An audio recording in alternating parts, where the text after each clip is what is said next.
Good morning, everyone. Good to be with you this morning as we take time to consider this topic concerning guarding our children from the dangers of social media. Well, it is so hard in these days to keep our children away from these dangers of social media. Because of the rise in popularity of social media and all the devices that provide access to these social media, we find ourselves struggling. We adults struggle a great deal, and our children also. Smartphones. Who doesn't have a smartphone here? Well, wondering whether I should ask you to put up your hand. Who doesn't have a smartphone? Anybody? You see? All of us have a smartphone. In Singapore, it will be unthinkable that even a child doesn't have a smartphone. Now, I should be asking, how many of you have more than 2 smartphones? Because I've seen even kids, teenagers having 2 phones. Wonder why they should have 2. But anyway, that's how widespread is the use of smartphones. And smartphones not only enable us to communicate through phone calls and texting, we also have all forms of other communication apps like WhatsApp or Twitter and other social networking. So you have smartphones, you have social media websites, whether Facebook or YouTube or all other stuff, and then you also have social networking stuff going on.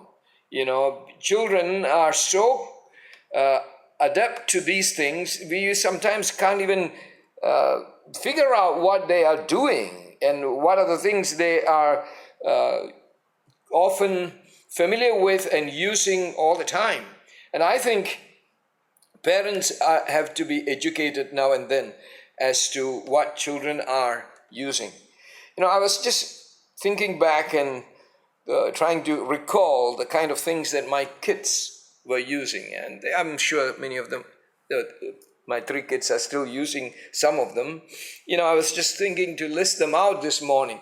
For example, for social networking, they have Facebook, Snapchat. Well, how many of you are familiar with Snapchat? Now, I think children know. They are all smiling already. But adults do not know probably what this is. But some of us know. Snapchat, they take a video, just a few seconds of video, and then put it up. And what comes through the video is sometimes just unthinkable. Not just, they're smiling, they're eating, talking. They just take somebody else's, they see something funny, they take it and put it up. Or sometimes even much worse, horrible things. While they are bathing, they take pictures and put it up. And they do all kinds of things. And this is called Snapchat. And you got to be very aware because smartphones come with camera, video cameras and video facilities. They do all these stuff. And they do it very quickly. Twitter, Instagram, and Telegram. Now, last time when we said Telegram was it has nothing to do with digital communication. But now, even when they say Telegram, it's not the old Telegram, it's something else. And there's so much more. And then there are dating apps like Tinder, Coffee Meets Bagel, and many others. And there are Christian social media sites where you can get to know somebody of the opposite sex. And then, of course, there are special websites dedicated for gay people, lesbians, and many of these young people are introduced to it.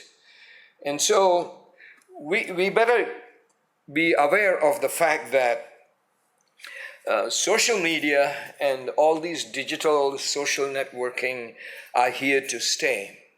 It's not a fad. It's not a short-lived craze. It's going to be the fabric of today's youth culture. Still, parents have to make choices about whether they will allow their adolescent kids to use these websites and these networks. You can't possibly stop them, because today schools use these communication methods and means and apps to communicate with kids. Teachers talk to their students through WhatsApp. That's very common in Singapore. Students actually can communicate with their teachers as to how to do the projects or their homework, or if there are activities, what is their part, and teachers would like to update the students through WhatsApp and SMS and so on. But of course, there are other facilities as well. And so this is here to stay. Now, that's where the parents are confused. Should we control? Should we put a curb to it? If it is, how would my children react? And most of the time, children react very, very unhappily, and sometimes even in a violent way, when parents try to just ask, what are you doing? That's good enough. They will react in such unhappiness. And so we are coming to a stage where parents dare not provide boundaries or even advice. Or they say what to do, let them manage. Hopefully they won't get into trouble. That's what I hear most of the time. They are just hoping that their children will be all right. And so talking to your kids about social media is an urgent and very essential thing. I do not know whether some parents in our churches are slowly giving up on that. It is very true that a lot of parents are not interested to listen to all this because they gave up already. The people who are really interested to know how to control the children on this are getting less and less. If this seminar was held about 4 years ago, 5 years ago, you can be absolutely sure there will be a bigger crowd. And now, I'm not commenting that, there's so few people. Now, that's not what I'm thinking. But I'm just saying it's not surprising, because most of them think, what's the problem with it? There's nothing to worry. It's everywhere. This is a problem, because most of them think that my children use, my father used, the grandparents also use. You must see how grandparents are versatile on smartphones in these days. They have their own networking. And so in such a world, what is there to talk about this? Everybody would know what to do it. That's the thinking. However, I must say to concerned parents and Christians everywhere that you must talk to one another and to your children. Sunday school teachers must talk to the children. Parents must talk to the children. And this is a top priority. I think if you don't do it, they are going into very quickly in all sorts of vices that are available on social media networking. And they do not know how to manage it. So I'm not trying to say you should take away the smartphone. I'm not trying to say you should cut off the Wi-Fi or data plan from your kids' mobile phones. But I'm going to try and say, please be involved. Know what's going to happen or what is happening. And keep them always in touch with you. And I would like to say that this is not to be done on WhatsApp. I hear that father who is in the bedroom talk to the son in his room through WhatsApp. And the father in the bedroom talk to the wife in the kitchen by WhatsApp. Can you make a cup of coffee for me, please? And she will immediately reply, because though she is in the kitchen, she is on WhatsApp with others. So the husband thinks now it's better to talk to the spouses through smartphone than face to face. After all, there is a Facebook, so why must talk face to face? Can be on Facebook. And it's funny, and it is so true. So I would like to share with you the importance of engaging one another, especially parents engaging the children about the social evils of our time. Do not think they will naturally learn. And there is one very dangerous attitude that I have been watching in the lives of many Christians. Or let them learn from their mistakes. After all, people can learn from their mistakes. But let us know one thing. Some mistakes will not ever give them a chance to repair themselves. There are mistakes that will remain with such painful memories and consequences for the rest of the life. And it is not wise at all to say, let them learn from their mistakes. And I will mention some of those things as we move forward. Would you please come with me to Proverbs chapter 6? And this is the biblical basis, I think, that I want to set as we go forward. Proverbs chapter 6 and verses 20 to 29. Proverbs 6, 20 to 29. Shall we read it responsively? Here is a conversation, a pattern for every father and mother to follow, and children to take heed, to know that how God expects your parents to talk to you, and how you should respect that. Okay, let's read responsively. My son, keep thy father's commandment, and forsake not the law of thy mother.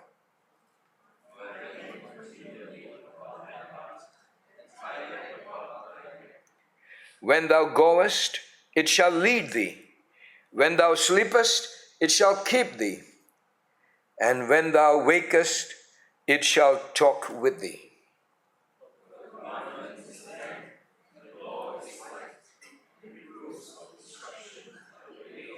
To keep thee from the evil woman, from the flattery of the tongue of a strange woman.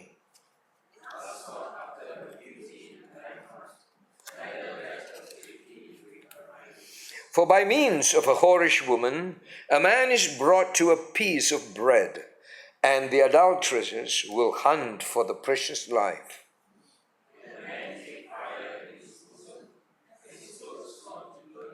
Can one go upon hot coals, and his feet not be burned?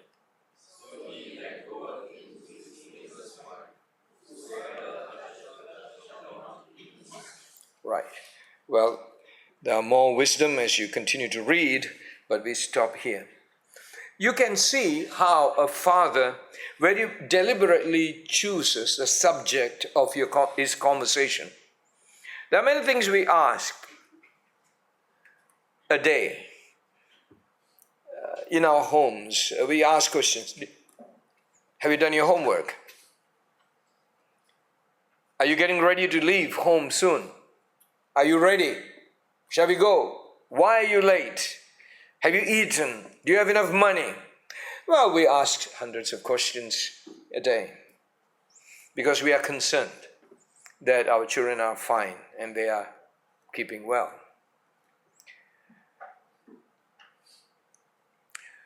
And the scripture actually tells us that it is also important for you to know the peculiar struggles, social, moral, spiritual struggles of your children that you should not gloss over.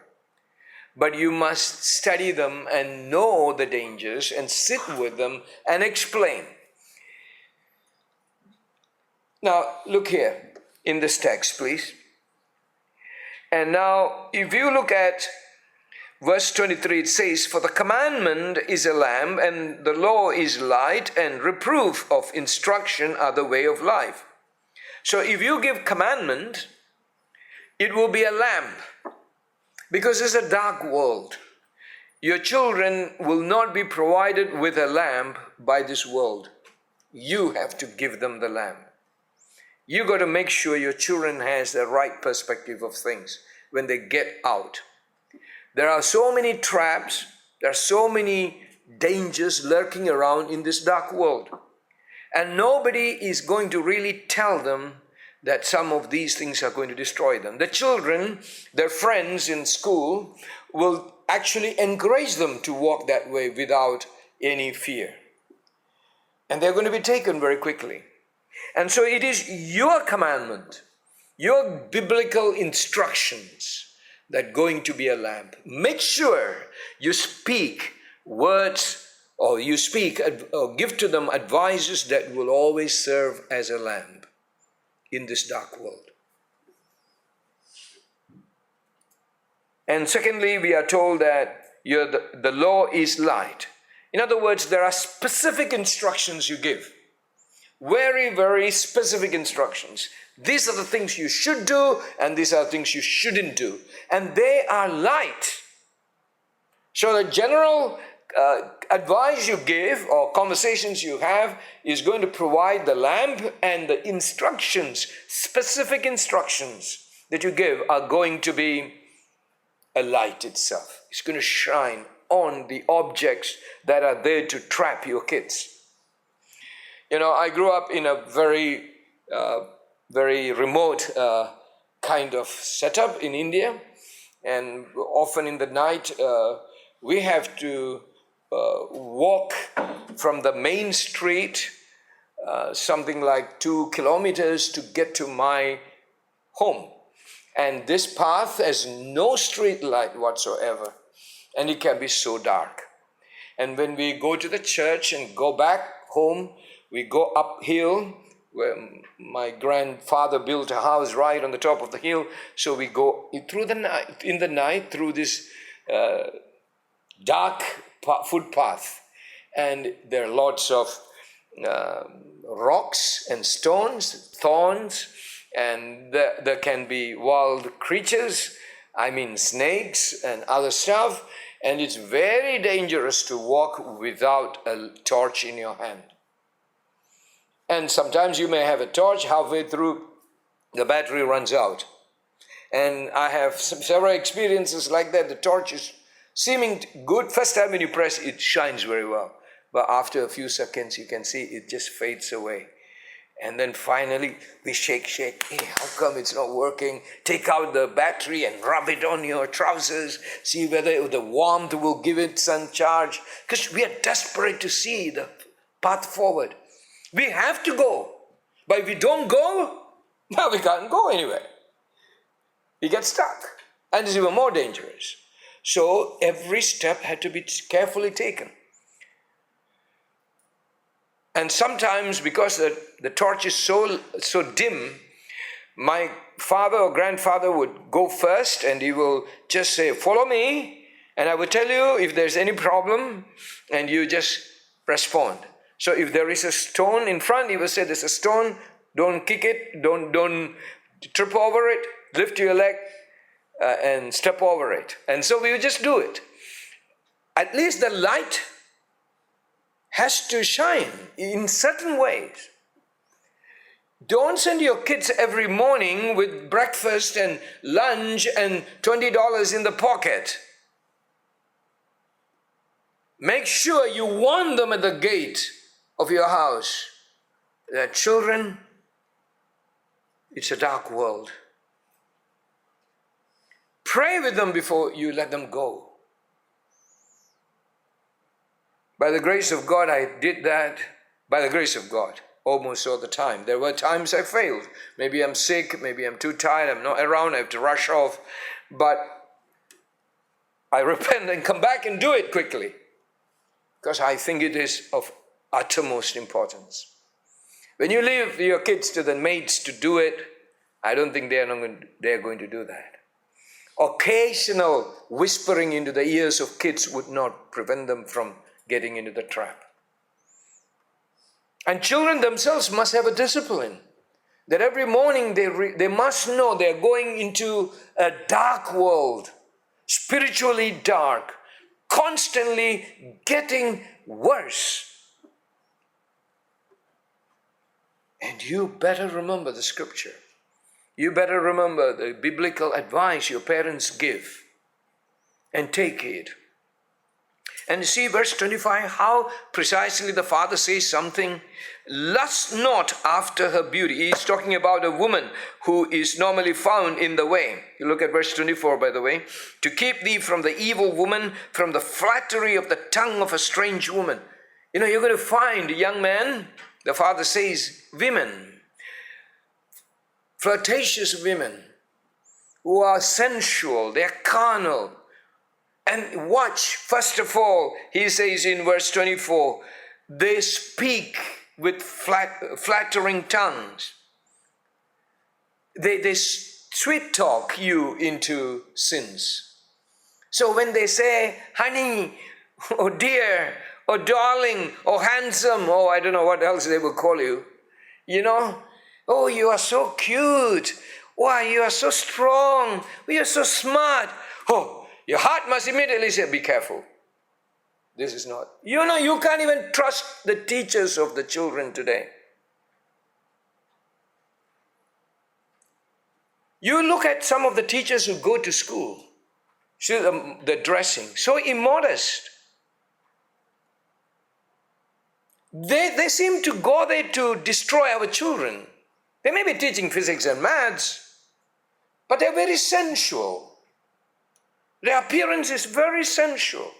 And these children who are coming into teenage years, they watch this kind of nonsense and they comment about it. They text one another, the sexual appearance of the teachers. And some teachers are there just they know that students are going to do it, so they will act that way. They talk like that way. They act like that way. They dress like that way. And they will feel very proud about it because they are very popular. Even I don't think MOE can control the dressing of teachers today. I was so angry with some of my children's teachers, the way they dress.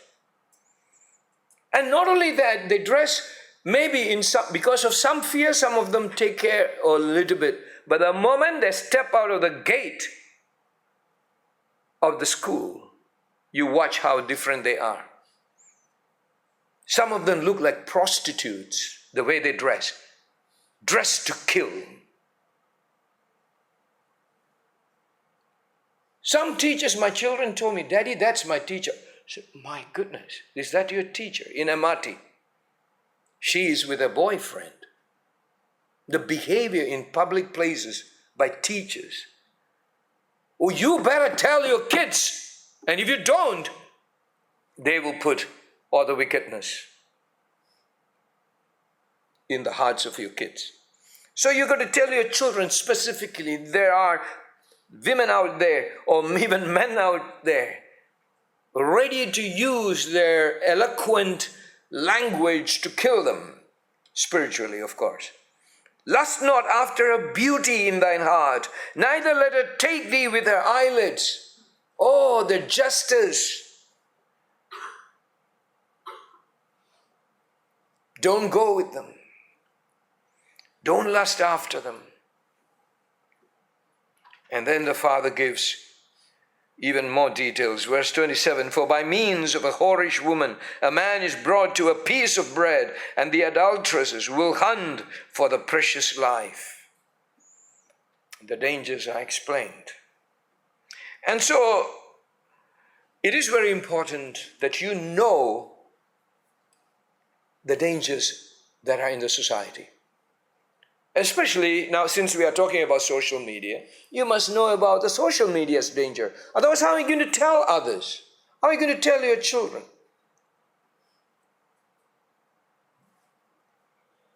So when we send our kids out, we have to tell them about the dangers. You can't keep your kids in the house. There are some parents who do not give smartphones to the kids.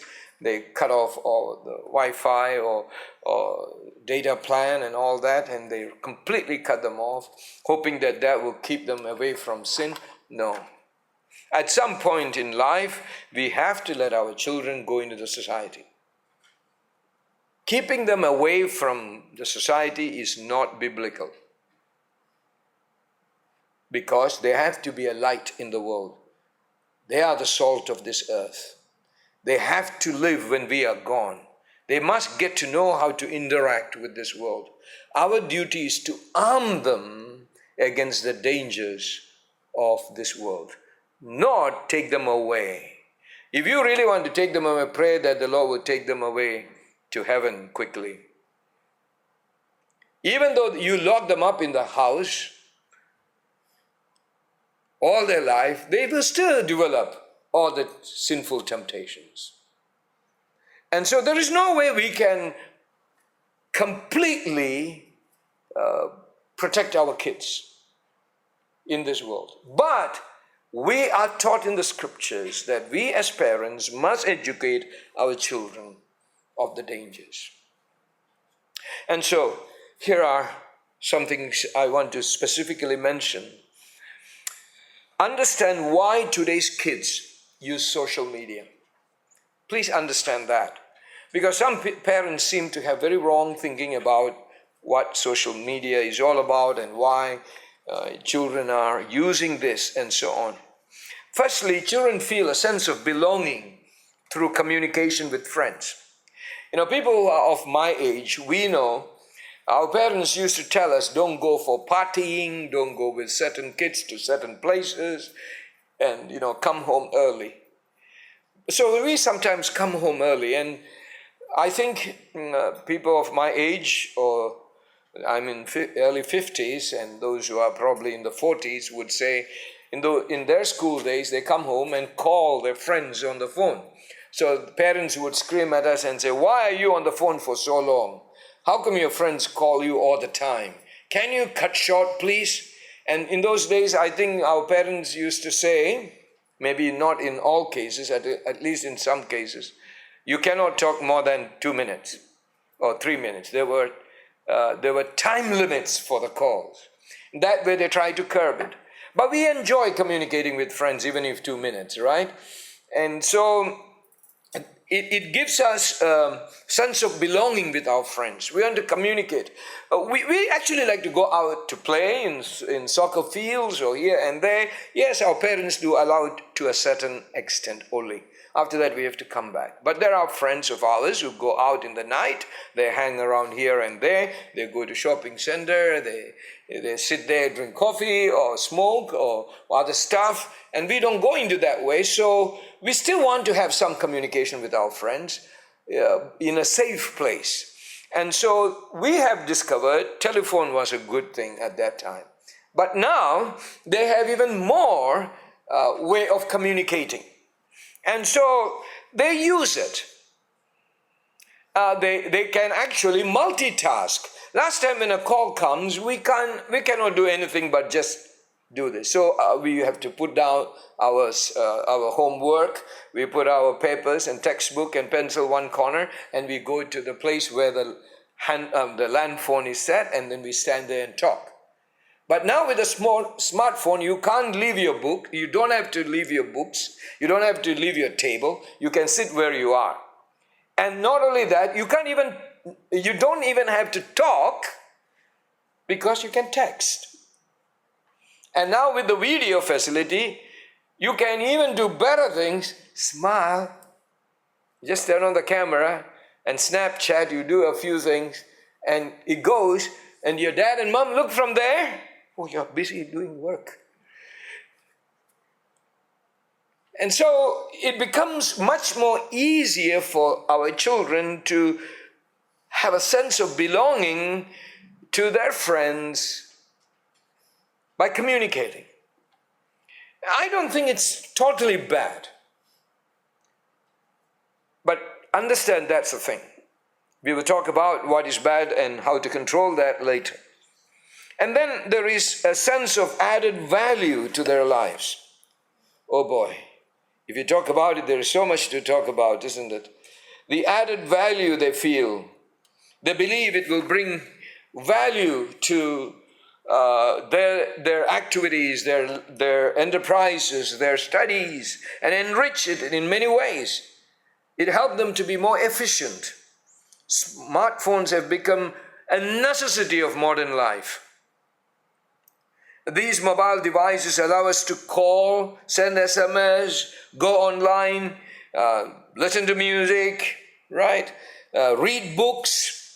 There are a lot of e-books now, and the students are asked to read books, and they can find, they don't even have to buy them, they can find e-books online, and they can organize their daily lives better, and they can access even games, listen to music, some of them watch movies, and they can do a whole lot more. They can go into the school websites or other useful websites.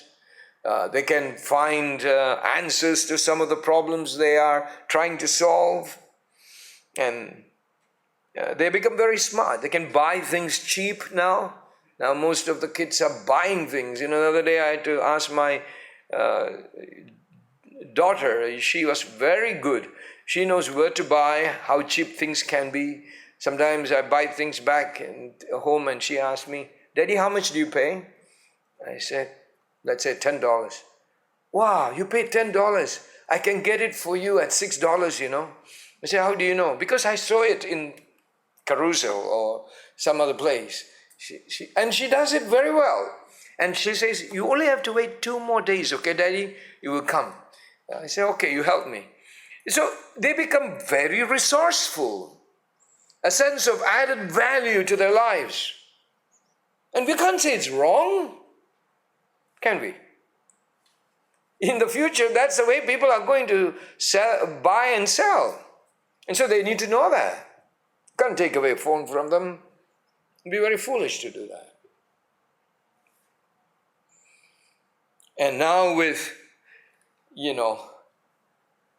very clear screens, lighter weight computers and phones, faster processors, it all become very fast and easy and useful. And then they have, as I said a while ago, but to put it in more in a crisp manner, they have virtual hangouts. Virtual hangouts. In other words, they don't have to go to a nightclub to hang out. They can do it from the comfort of their home. They feel very great about it. It's an entertainment. Chat with the friends and say hi. Sometimes you can hear them screaming. And then they do a bit of dance as well, and they send it over. And they all laugh. Sometimes I ask my kids, "Why are you laughing?" I'm chatting with my friends. Sometimes it looks a bit crazy, but they're having a good time. They're having a virtual hangout.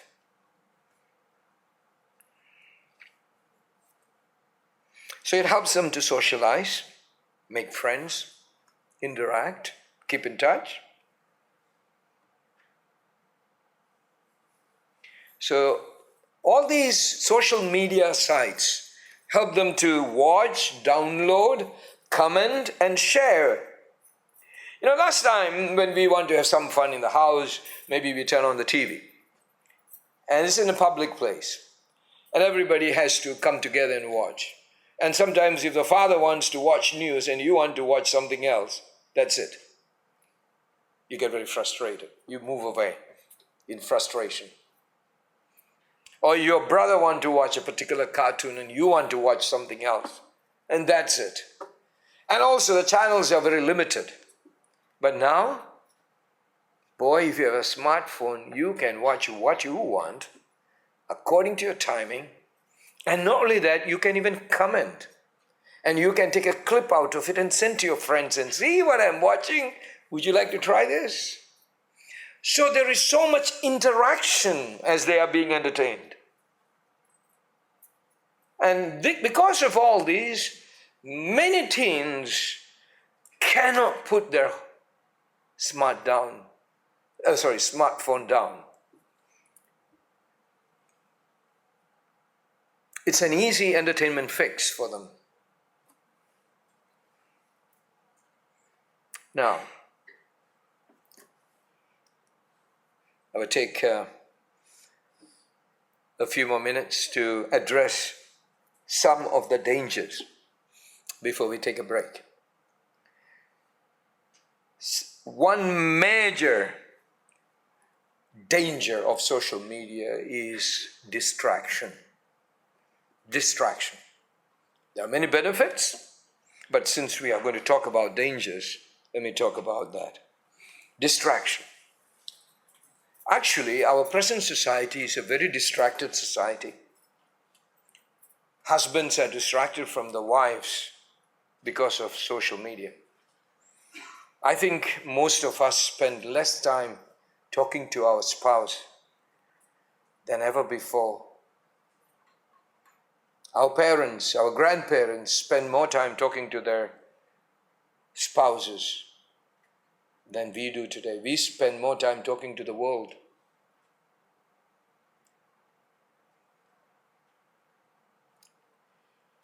I remember when I first came to Singapore in 1987 as a student. It takes a lot of time for me to write a letter back home. You send SMS very quickly. But when I used to write a letter, it starts, "My dear Papa and Mommy." And then you think, what's next? Last time I wrote, "I miss you." This time I want to write something different. Otherwise it look the same, right? So I must think, I've been waiting to hear from you.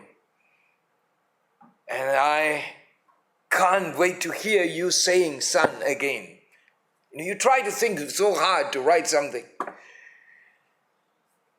And then you take time. I used to take something like half an hour to fill what is then known as aerogram or airmail letters. You could go to the post office and buy this stuff for $1 or $1.50, and then you send it over. You put a stamp on it and it goes. It takes time to even express. But today, "Hey Dad, I W8 for you." What's that? I, letter W, 8, number 4, and letter U. What's that? I'm waiting for you. My goodness, you need to have a new dictionary to figure out what these things are. And often I have to ask my kids, what are these stuff? What are you writing? I don't understand. We can't even communicate well. We are really getting into a situation where parents are losing kids. And they think very fast. They don't have time to express things to you. You better guess what they are thinking. They want you to be guesses, all the time. Now let me ask you, how often you check your phone? Have you considered how often you check your phone in a day?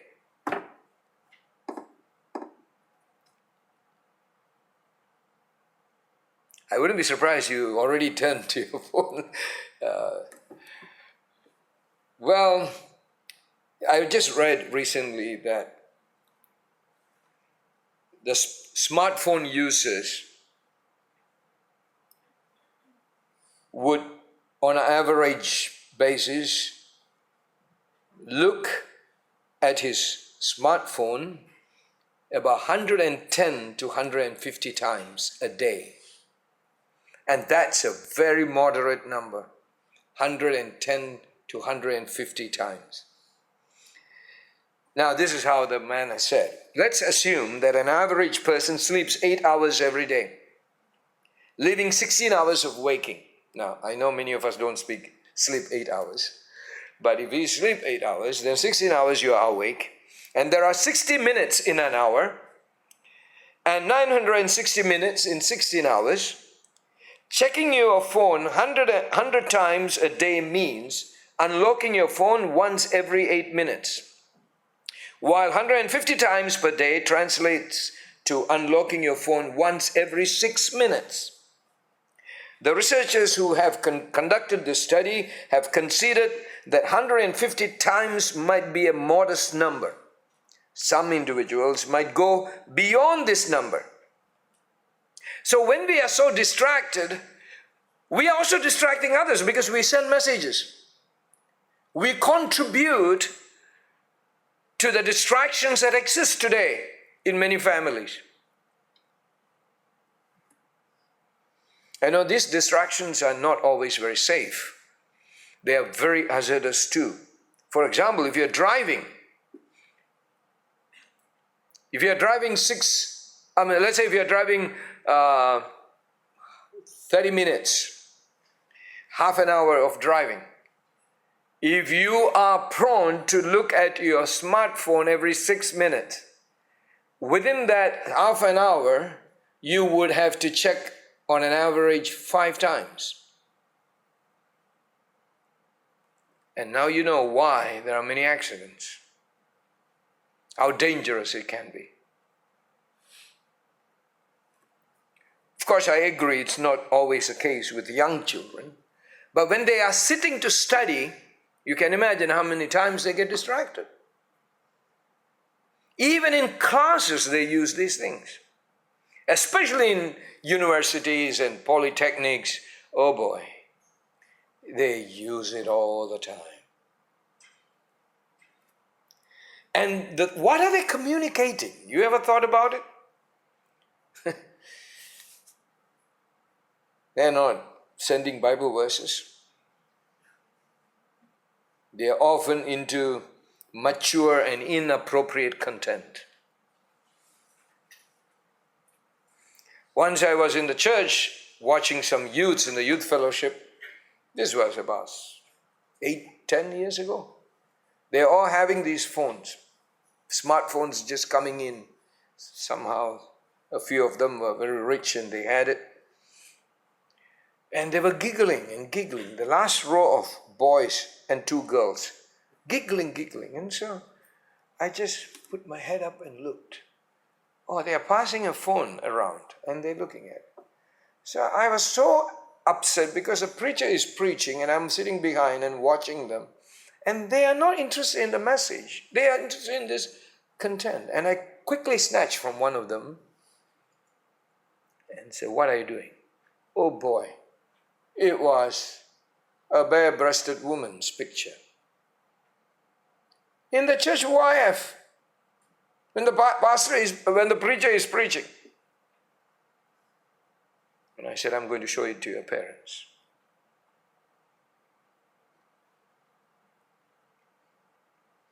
And one of them, when I asked them, said, "Pastor, actually, I'm very sorry, I'm guilty, I'm the one."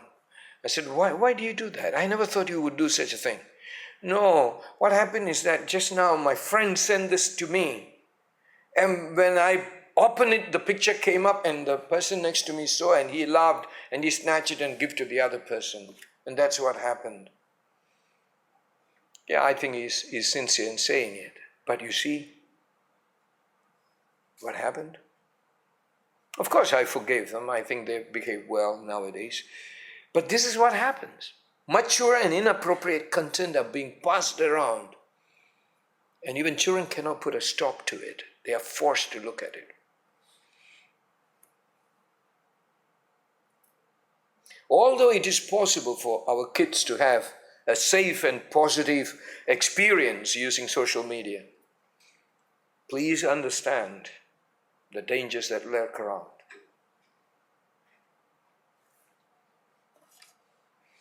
Internet is the number 1 distributor of pornography.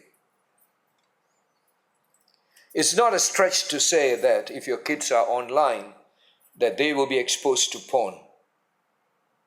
Especially if they are not careful.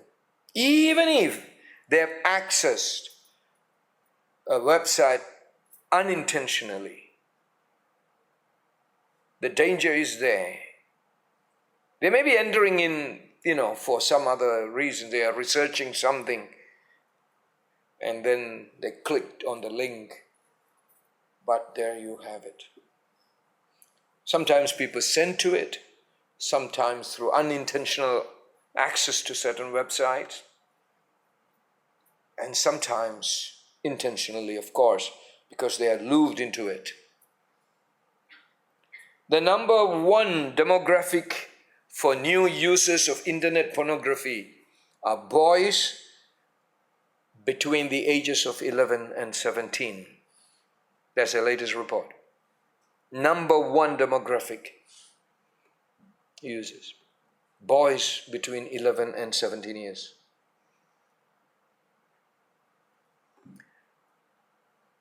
Our teenage boys cannot escape this. That's what I wanted to let you know. If you have an 11-year-old child, he has already been exposed to pornography. Do not think your child has not seen. You'll be a fool to think so. If you think your 10-year-old do not know what is sex, you are wrong.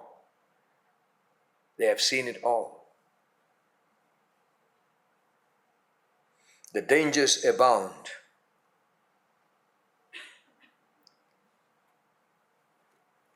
And I fear that many of our kids will end up in porn addiction. And they may even stay away from getting married. Even if they get married, there'll be a lot of problems to deal with because of this sin.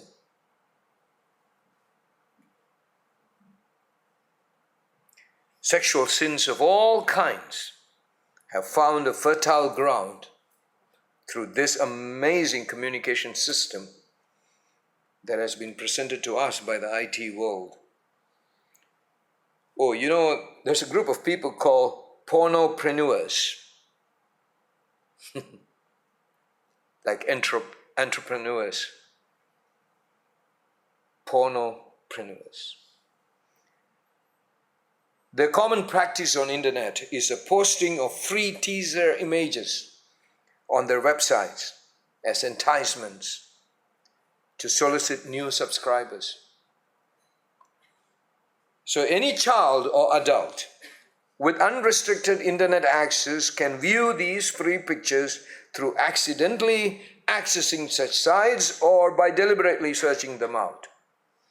Any computer literate child can view adult pornography. Very wicked things. It comes to a stage that there cannot be a computer today or a phone today that has never seen or never accessed a porn picture. It's impossible. In fact, it will be by hundreds.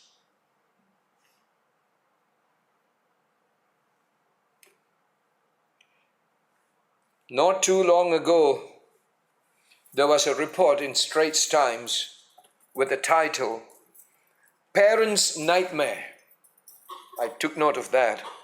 And it said about the Singaporean teens that they are more willing than Nordic and Irish children to meet online strangers and visit porn websites. Worse than the Europeans, Singaporean kids. It also said that the Singaporean teens are engaging in high-risk activities on the internet. According to that report, parents are in the dark about what is going on. 20% said that children access pornography, but the figure is 66%. And I would dare to say today, that was a couple of years ago, today it will be 80% or more. I'm talking about Singapore teens. So remember, our children are exposed to such a thing. You need to talk to your kids.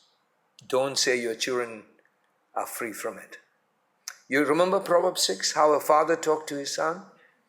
You better start talking.